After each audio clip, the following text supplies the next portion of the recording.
interesting stuff. Okay, but enough about me. So let's jump into closing skills. We're going to talk about closing skills, which is point 9 on the Mike Ferry sales system, closing skills. I have a list of thoughts written down here. They're not written in any particular order of importance. You decide what's most important to you, but let's go ahead and jump into this. So closing skills. This is probably the most important point here that I'm going to start with at number 1, is that closing is a natural ending to a good presentation. Closing is a natural ending to a good presentation. So here's the thing. I'm sure you've seen books, right, on how to be a good closer, right? You've seen books like that. You've seen videos on how to be a good closer, how to be a great closer, right? We've all seen this. What are great closing words? Well, here's what I want to say to you, and for anyone who ever wrote a book about how to become a great closer, I can sum this up very easily. If you want to be a great closer, become a great presenter. Okay? End of book. All right, that's probably not going to sell a lot of copies, right? But that's really the most important thing when it comes to closing, is if you want to be a great closer, start by being a great presenter, because if you're a great presenter, the closing is easier. Now, be honest, how many of you have ever done a presentation, whether it's a listing presentation, a buyer consultation, whatever, where you just went through the presentation and at the end you said sign the contract and they signed the contract? That happened? Yeah. Okay. All of you. And it was just simply that you followed, you did all the steps, the prequal and all those other things. The presentation was great. So at the end, I was like, all right, cool, let's go. You didn't have to come up with any really powerful closing statement. So it's vitally important. The very first thing on closing skills is to become a great closer. You have to become first a great presenter. Otherwise, if you're a subpar presenter and then you have to fight at the closing all the time, well, that's just not as much fun. Okay. Always not as much fun. The next thing I wrote down here is the closing line. Right. So, okay, Robert, I'm reading the books. I'm watching the videos, the great close. What's the closing line that's going to get them to sign the contract? What's it going to be? Well, for those of you that are on the role play or know the scripts, what is the powerful close at the end of the scripts that we practice? I see some of you mouthing it, but if you could sign the contract. Would you sign the contract, please? There it is. That's the big, powerful close that we tend to go with. Big smile. Will you sign the contract, please? Will you sign the contract, please?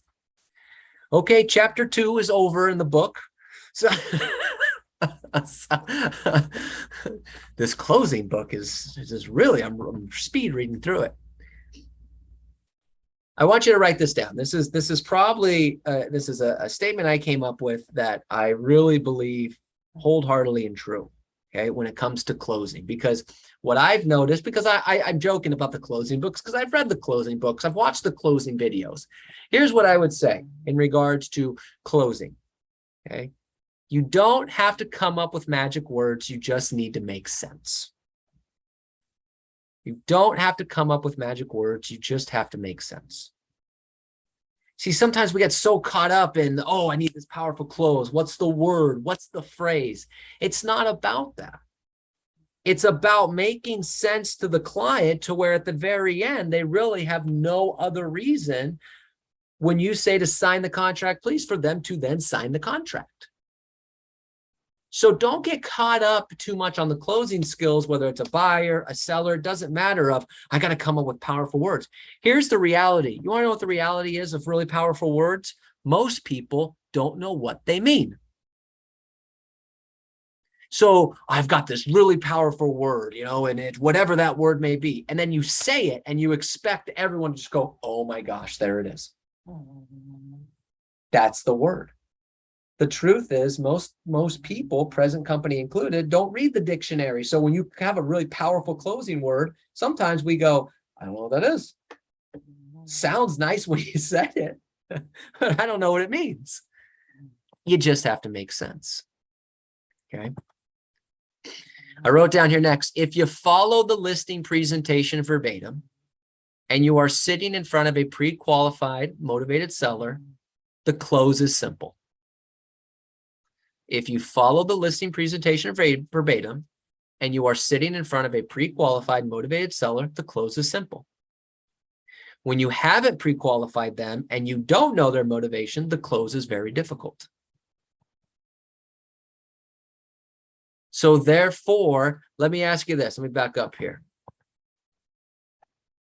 When does the closing process really start on a listing presentation? When does the closing process really start on a listing presentation? Prequal. The prequal. Prequal. Yeah, the prequal. That's when your closing process starts. That's when it starts. That's when you can learn their personality style. That's when you can learn their motivation. That's when you can learn what price they're expecting on their home. That's when you know what price they won't go below. That's when you'll start to know what they really like about their house. Are all of those vitally important when it comes to closing a client? Yeah. So the pre-qual is super duper important. I forget who it was. I have the notes somewhere. If you remember who this was, for those of you that I can't remember which retreat it was, but it was one of the retreats. I've been to a few. And one of the agents on stage said, for me, the pre-qual is the listing presentation. The presentation is just me to sign the contract. But that's how important the pre-qual is. So the closing really starts at a pre-qual, because if you don't know their motivation, the closing is really hard. If you don't know their personality style, the closing can be hard. If you don't know what price they're expecting and what price they won't go below, the closing can be really hard. If you don't know if they're planning on potentially selling it themselves, the closing can be hard. The closing starts with the pre-qual. So if you're in front of a pre-qualified motivated seller, the close is simple. When you're not in front of a pre-qualified motivated seller, the close is very difficult. So it's vitally important when you're closing skills to get as much information as possible before you get to the close. Okay. I wrote down here next, when you ask a closing question, don't speak until they do. Now that can be hard sometimes, right? You ask a closing question, and then they're thinking about it, and you're on edge. Say something. Anything. I don't even care what language it's in. Just say something. Right? Anyone ever heard the term, he who speaks first loses? Right? So when you ask a closing question, like, would you sign the contract, please? Wait. Okay. Does that make sense? So we can get you what you want in the time that you want. Wouldn't that be great? And they're thinking about it. Wait. Who here is expressive? Be honest.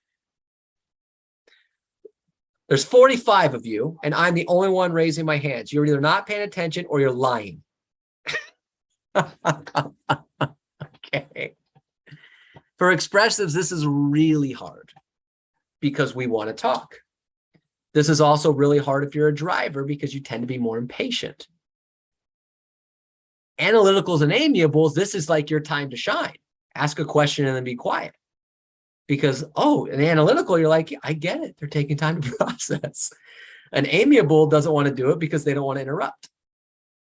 So drivers and expressives can be hard, but you have to do it. When you ask a closing question, don't speak until they do. Let them go through the process. This is also why it's vitally important to know their personality style, because they might just be an analytical and they're a slow decision maker. They're processing things. I wrote down here next, this is the mindset point on closing skills. Always assume that they're going to sign your contract at the end of your presentation. Always assume they're going to sign your contract at the end of your presentation. If you are going on a listing presentation and your mindset is not that they are going to sign the contract at the end, don't go. Just refer it. I do this with some of you on coaching calls. Well, I think I have a listing presentation. What the hell does that mean? Do you have a listing presentation or do you not? Well, I have a presentation, but I don't know if they're going to sign it. Don't go. Refer it. If I have any agents that would like to refer a listing presentation, would any of you want them? Anybody want those referrals? Melinda wants them. Okay. All right, good. You need the mindset. Closing is as much of a mindset as it is a skill. And if you're not going in with the assumption that they're going to sign the contract at the end of this presentation, don't go. Because you won't have that confidence. You won't push. You won't keep going. They're going to say, we want to think it over. And you're going to say, that makes sense. Okay, well, I'll call you tomorrow. That's not the script, by the way. Since three minds are better than two, let's think out loud together. Tell me, what are you thinking about? But if you don't have that mentality that they're going to sign with me, then you're not going to push. Closing is as much a mindset as it is a skill. Vitally important that you understand that before you try to do anything else. Okay, so always assume. Now, you can make that assumption by following the scripts, nodding and smiling, staying on track, and asking a lot of questions. The 4 key points of a listing presentation. 1, follow the script. 2, nod and smile. 3, stay on track.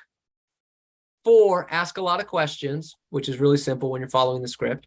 You do those 4 things, the close is boom, done, over, thank you. Right?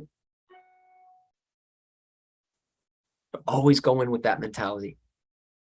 I wrote down here next, being a good closer is more about attitude, enthusiasm, confidence, and belief than it is about using strong words to intimidate the prospect. Being a good closer is more about attitude, enthusiasm, confidence, and belief than it is about using strong words to intimidate the prospect.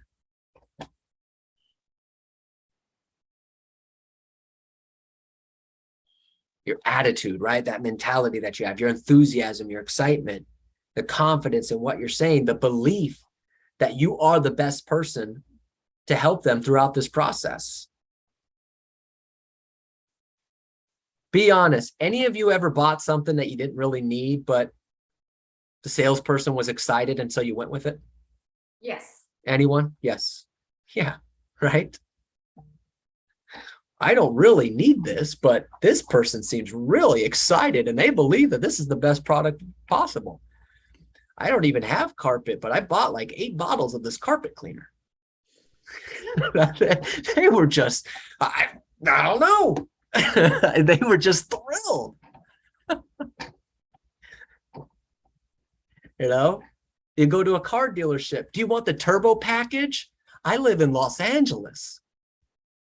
I can't go past 25 unless I'm going to hit the car in front of me. But the salesperson was so enthralled about the turbo package on this automobile. Of course I want the turbo package. You know what I mean? We're all guilty of it. And so it had nothing to do with intimidation, nothing to do with strong words. It was their attitude, enthusiasm, confidence, and belief. When you're on a listing presentation, do you have the attitude that you're going to get this contract signed? Are you excited? Are you presenting with enthusiasm? Do you have the confidence in your voice that this is what's best for them? And do you have the belief that you're the agent to help them? That's what it's about. So here's the thing. If you only have 3 of those 4 things, closing is going to be really hard. You got to have all 4. The attitude, A, that they're going to sign a contract when you meet with them. That's pretty simple, right? Or else, why else are you going? Enthusiasm. Look if you can't get excited about taking a listing and potentially making $10, $15, $20, $30,000, then I don't know, maybe customer service is better for you. The confidence that you believe that you can help them. The confidence in what you're saying. Well, if you've practiced the scripts, right? You know what to say and how to say it. You should have a ton of confidence and the belief that you're the best person for the job, which is really easy. Having that belief that you're the best person for the job is really easy because we've all chosen an industry that promotes incompetence. Well, Robert, am I the best person for the job? Well, if they don't pick you, they have a 50% chance of picking someone that's never closed a deal and never will. So simply half of the agents in the real estate market are automatically worse than you. Just like that. And if you've ever closed more than 3 deals in a year, okay, which some of you haven't, some of you haven't, that's just fine. But if you've ever closed more than 3, then you're already better than 80% of the real estate agents in the field. So you should have a ton of belief that, my goodness, yes, I am the best agent, because if you don't work with me, the risk that you are posing to yourself is that you're going to go interview someone who has an active real estate license, but doesn't know what the hell they're doing. So yeah, it is vitally important that you list with me. Very easy to have that belief. And it's true. It's true. Are there expired listings? Yes or no? Yes. Okay. In Southern California, even in a changing market, it's really hard to have a listing expire. Even in a changing market, it's really hard to have a listing expire. You have to have a very unmotivated seller and an agent that doesn't have the confidence to confront. And yet there's expired listings all the time, canceled listings all the time, homes that are on the market for 90, 120, 150, 200 days, all the time. So Mr. and Mrs. Seller, do you prefer that? Are you willing to risk that? No? Good. Sign the contract. That's closing. You want to close it? You want a closing skill? Here's a closing skill, right? You could either list with this agent, where you're going to have a chance of expired, canceled, 200 days on market, or you can list with me. Which one do you prefer? Well, I'd rather list with you. Great, sign the contract. There's your closing skill. Happens all the time. Or my favorite one is the Kobe Bryant, right? You want first place, come with me. You want second place, go with somebody else. They asked that to Kobe about recruiting players, and he said, "What do you do to recruit players to come play for you?" And he says, "If you want to play for first place, come play with me. If you want to play for second place, go play somewhere else." I still think that's the best closing line there is, but we'll work on that. Okay, it's all about the belief. Okay, I wrote down here next: don't be afraid to be direct when asking for the order. Don't be afraid to be direct when asking for the order, or in this case, asking for the contract. Now, being direct does not mean you have to be hard, difficult, or anything along those lines. Okay? That's not what it's about. Let me ask you this. If I ask someone to sign the contract, would you sign the contract, please? Is that a direct? Am I being direct when I say that? Yes. Am I being rude? No. Am I being mean? No. No. But when we role play, some of you nail it and some of you do this. So I can get you what you want in the time that you want. Won't that be great? Yeah. Okay, sign the contract. And the voice goes down, and kind of head goes down with it, right? You know, so maybe if you're ready, potentially you can go ahead and sign the contract, but only if you're ready. It's not being direct, right? Would you sign the contract, please? That's direct, but that's okay. You have me over here for a reason, right? Yeah, you had me over here for a reason, right? That's direct. That's not mean. Okay. Can I tell you the main issue with selling it yourself? That's direct, but it's not mean. So when it comes to closing, you have to be more direct, but it doesn't mean being hard, difficult, or mean. Here's what it comes down to. I want you to write this down. This is very important. It's all about tonality. All about tonality. If I smile and nod my head and say, "Will you sign the contract, please?" That's very comforting. I'm just saying, sign the contract, please. Now, if I just go, "Great, so why don't you go ahead and sign the contract?" It's probably not going to go as well. Come on, sign. Let's go. Sign. Faster we get this listed, faster we get sold. Come on. That's being direct, but also being rude. Okay. And probably a little bit much, but it's about tonality, right? As Jason was said, I mean, you had me out here for a reason, right? I'm not being mean. It's a direct question as opposed to, well, gosh, you had me out here for a reason, right? Same words, different tonality, and a different message being received. So being direct is all about the tonality which you use. Now you can, here's the thing. The best way to solve any tonality problem is to smile when you say it. So if you want to be direct, but not seen as rude or difficult, smile when you say it. Will you sign the contract, please? I mean, you had me out here for a reason, right? Do you feel I can sell your home?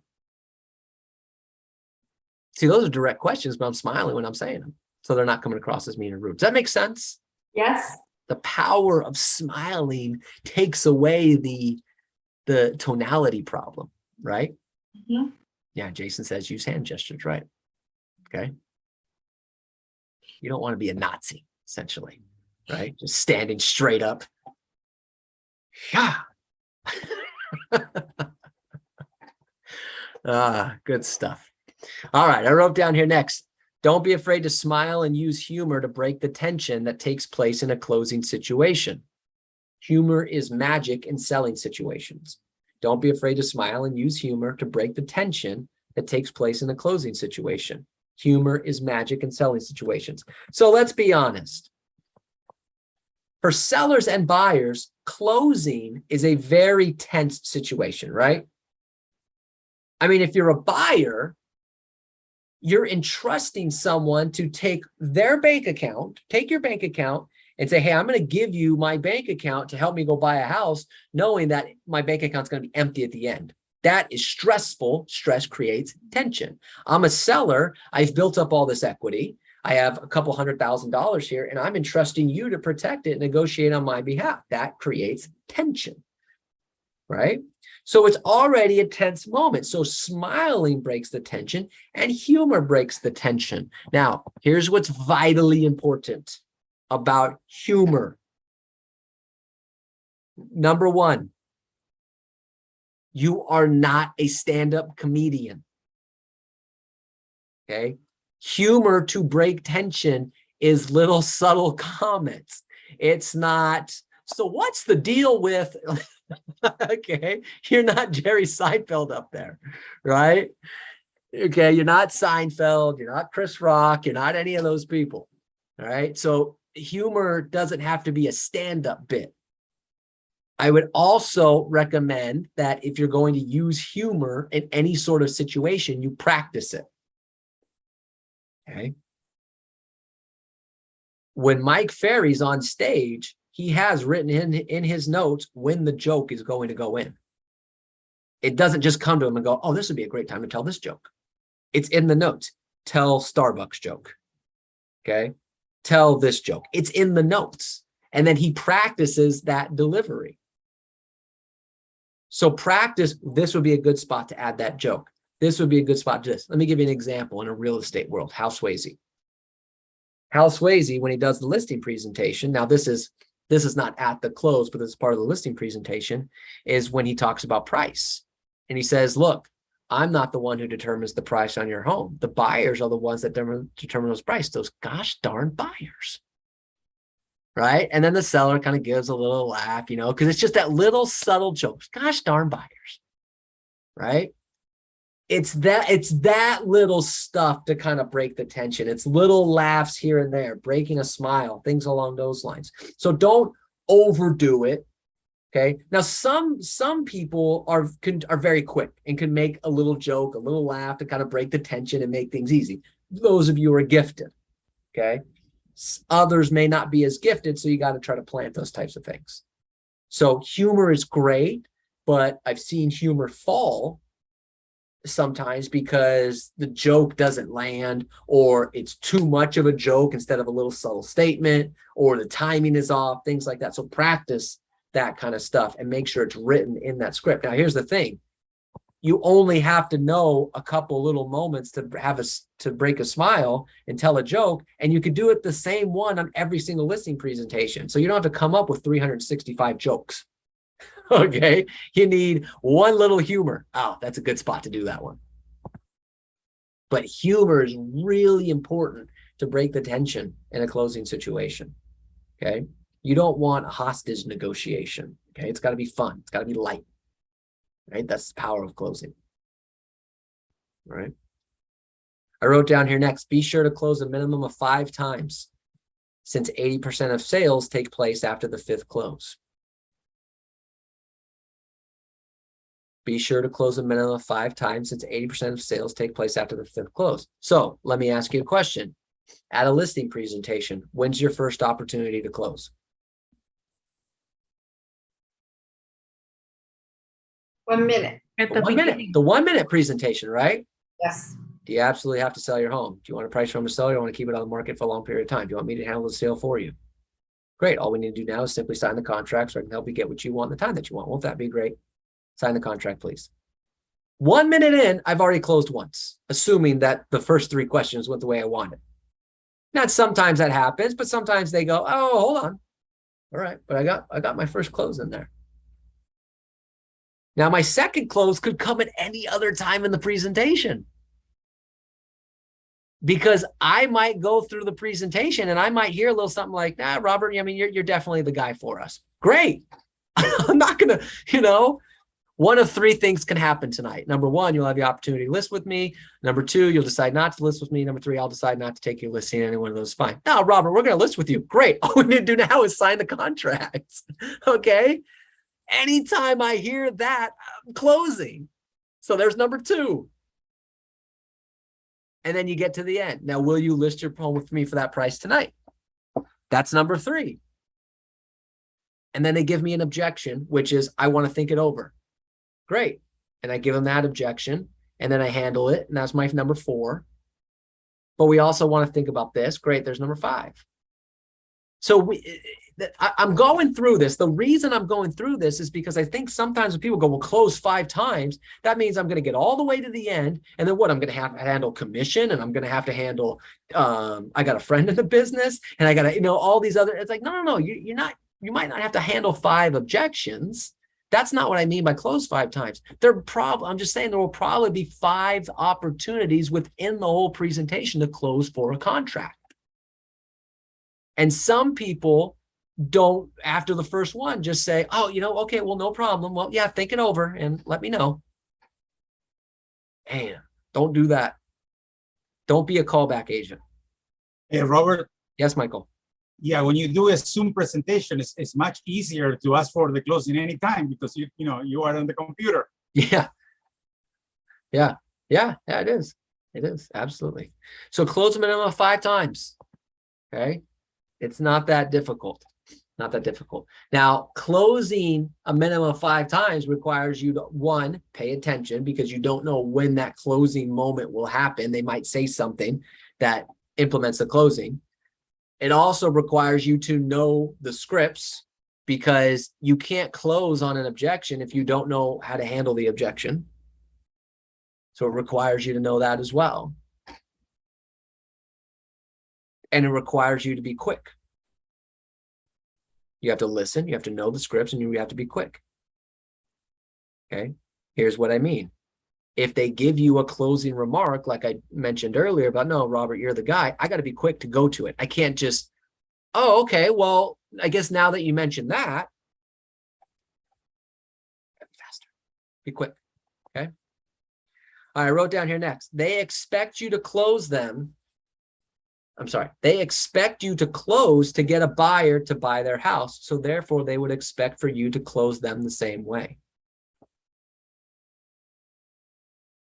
The listing presentation, the closing of a listing presentation is really an audition.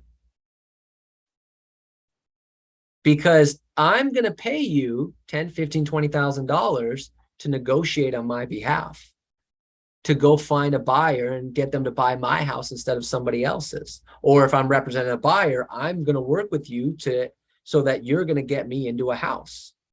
This is all an audition. So if you don't close strong, or you just kind of cower down, or you don't even try to close, they're looking at you going, how are you going to get me the best price for my home? How are you going to get my offer accepted against all these other offers?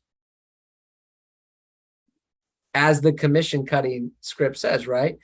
They don't even have the courage to stand up for their own worth. How are they going to stand up for the price we set on your home?